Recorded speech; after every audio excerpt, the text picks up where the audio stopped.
Eh, Pak dari BSSN Kominfo yang terhormat, em, soal judol pinjol ini sudah banyak yang mengungkap, tapi mungkin eh, karena ini panjang waktunya, boleh tidak tergesa-gesa banget. Saya ingin cerita sedikit, mudah-mudahan ini bisa menggugah kita semuanya. Jadi ada eh, teman-teman kita masih belum kerja, Pak, masih kuliah. Dia kena judol. Awalnya dia mengira eh, main game menang dapat hadiah dolar. Nah, lama-lama dia kecanduan gamenya, terus tekor karena setiap game memerlukan uang dan itu tekor karena dia mahasiswa, dia lari ke judol, lari ke pinjol. Akhirnya dia terjerat sampai ratusan juta, Pak. Jadi anak-anak muda, pelajar dan mahasiswa itu terkena jeratan dua, judol dan pinjol sekaligus. Memang menghadapi pinjol ini mengesalkan. Minjemnya sangat mudah, terlalu mudah, tidak ada jaminan, dan online, beberapa menit langsung cair, hanya kirim data dan foto, kelar. Nah, setelah itu masalah muncul. Penagihan diserahkan ke debt collector yang berlapis-lapis. Kadang belum jatuh tempo sudah terus-menerus ditagih, bahkan dengan sangat kasar. Kantornya dilacak, tidak ketemu karena apply melalui aplikasi. Nah, debt collectornya ngancam menagih ke seluruh kawan yang ada di medsos pengutang.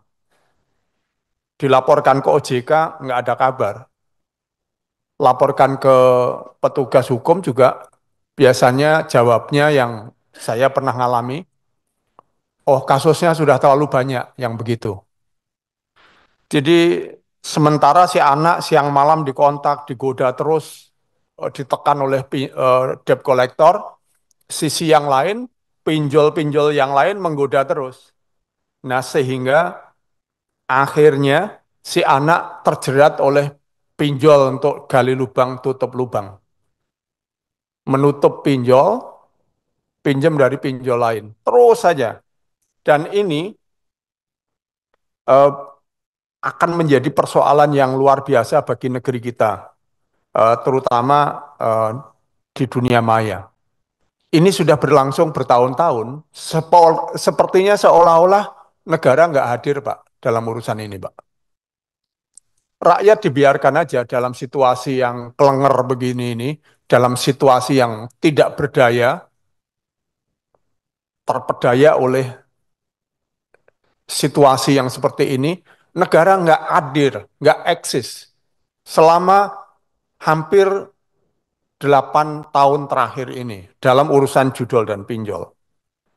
Jadi saya melihat cara menghancurkan satu negara itu kan cukup menghancurkan generasinya. Menghancurkan generasinya itu dengan cara pembodohan yang masif, sistematik, dan terstruktur sejak usia dini. Salah satunya melalui game online yang isinya judol.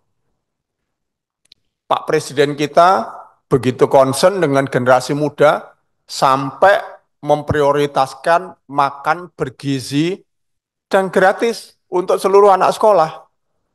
Tapi program ini bisa sia-sia ketika ada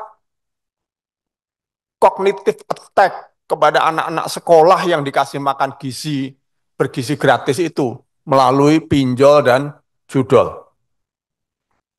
Jadi judol dan pinjol ini dua teknik pembodohan yang mengancam ketahanan bangsa kita sebetulnya. Ini adalah taktik jitu dan sangat mudah berhasil di negara yang mungkin sebagian besar penduduknya sedang berada di dalam situasi yang tidak baik-baik saja. Jadi untuk menghancurkan satu negara termasuk negara kita, tidak harus dengan bom, tidak harus dengan peluru. Yang kadang-kadang aparat kita masih bayangannya pertahanan itu harus dengan bom dan peluru dan mahal. Tapi hanya dengan attack terhadap pikiran, serangan terhadap pemikiran anak-anak bangsa sejak dini ketika mereka belum punya pertahanan, bukan pada orang-orang tua. Anak-anak melalui judol, pinjol, dan jol-jol yang lain itu, cognitive attack ini korbannya kelenger, Pak. Tahu-tahu mengalami cognitive defect, cacat kognitif. Nggak sadar dia kalau daya bacanya turun, kemampuan berpikirnya turun, daya kerjanya turun, malas, akhirnya terjadi cognitive destruction. Lama-lama akan menjadi generasi zombie, Pak. Nah, Bapak-bapak, kasus ini sudah banyak sekali.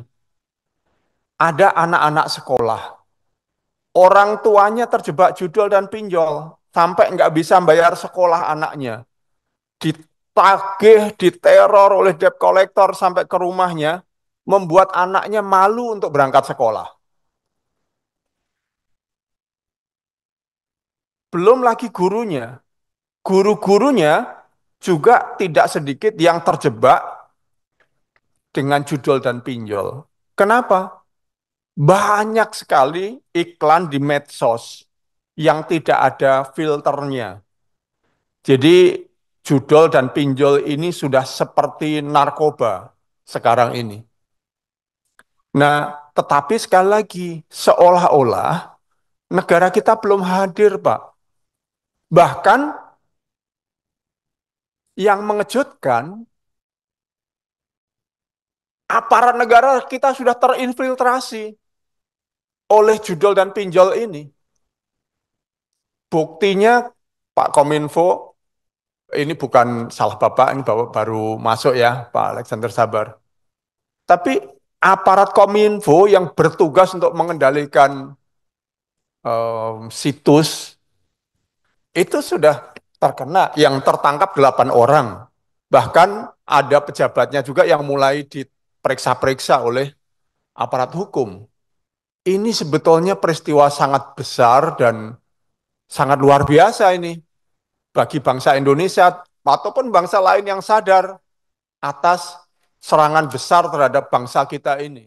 Gimana menurut teman-teman semuanya penjabaran yang disampaikan oleh Bapak anggota DPR RI tersebut? Itu memang benar gitu loh.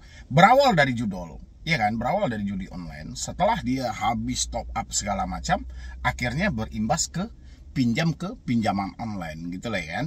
Pinjaman online ditawarkan sangat gampang gitu loh, cuman modal KTP dan foto aja, beberapa menit habis itu dana cair ya kan. Setelah beberapa hari atau 1 minggu, masalah mulai muncul ya, teroran segala macam, ya nggak sih, mulai bermunculan gitu loh, ya nggak sih. Kita didesak untuk selalu gali lubang tutup lubang, ya memang benar. Ditelepon, semuanya ditelepon, media sosial dilacak, teman-teman kita semuanya gitu loh, kita dipermalukan, ditekan habis-habisan, dilaporkan kepada OJK, nggak ada kabar kan, sesuai yang saya sampaikan. Hari ini kita laporkan, 6 tahun ke depan baru dijawab gitu loh, ya kan. Kalaupun dijawab langsung, yang menjawabnya robot. Kalaupun tidak robot, yang menjawabnya tidak nyambung. Ya, makanya sesuai yang disampaikan oleh Bapak Dewan tadi, Bapak menyampaikan, iya kalau dilaporkan ke OJK nggak ada kabar gitu loh. Memang faktanya pinjol ini layak untuk dihapus. Hapus aja semuanya, apalagi yang nggak bisa gitu loh. Kalau pemerintah tidak hadir dalam hal ini bukan masalah kecil, ini masalah besar, tapi dibikin seolah-olah ini hanya kecil. Ya, dibuat seolah-olah ini hanya kecil, tapi dengan sebanyak 61 orang meninggal dunia, mengakhiri hidup gara-gara pinjaman online, ini bukan masalah kecil. Ini masalah besar. 7 diantaranya adalah anak-anak. Nggak bisa ini dibilangin masalah kecil. Ini makanya harus ada pemerintah di dalam hal ini untuk menyelesaikan perkara ini. Kalau enggak, generasi kedepannya itu adalah generasi yang akan hancur, ya kan? Sesuai yang dijabarkan oleh Bapak Dewan tadi, ini bagian dari penjajahan gitu loh. Kita dijajah, kita ditekan, ini kayak persaingan aja untuk menghancurkan suatu negara gitu loh, ya kan? Ketika aset dari sebuah negara itu sudah hancur, kesetresan sudah meningkat, kebodohan sudah meningkat, ya, sehingga orang-orang si para mafia pun bebas untuk berkuasa di negara kita. Ini endingnya gitu loh. Sementara generasi ini adalah aset. Kan tadi disenggol juga. Bapak Prabowo mempunyai program yang sangat bagus. Ya kan? Program makan gratis dan bergizi. Tapi Bapak Prabowo lupa bahwa pinjol adalah musuh yang akan menentang soal makan gratis dan bergizi tadi. Dari sisi mana dia menentang? Sebergizi apapun, kalau pada akhirnya dia besar nanti harus meminjam ke pinjol, ya percuma. Ya enggak sih? Begitu bebas kok, anak sekolah aja sudah bisa minjam pinjol. Usia 17 tahun, 18 tahun bisa minjam pinjol. Ya enggak? Makanya dari itu memang sudah tepat pinjaman online ini dibasmi aja di Indonesia ini. Apa yang mau dipertahankan? Nah, ya, kalau pendapat teman-teman semuanya gimana? Cocok nggak? Ini kita basmi aja, kita hapus aja, mau pindar, mau pinjol, semuanya dihapus sesuai yang dijabarkan oleh Bapak anggota DPR tadi. Setuju apa tidak? Kalau setuju teman-teman semuanya silahkan share video ini sebanyak-banyaknya dan ketik di kolom komentar hapus pindar dan hapus pinjol yang ada di Indonesia sebanyak-banyaknya teman-teman semuanya ya. Dan jangan lupa juga video ini Anda share ke media sosial Anda masing-masing biar makin luas orang yang mengetahui dan juga makin luas orang-orang yang nantinya mendapatkan juga perbandingan sebelum dia melakukan pinjaman di pinjaman online. Oke, mungkin dari saya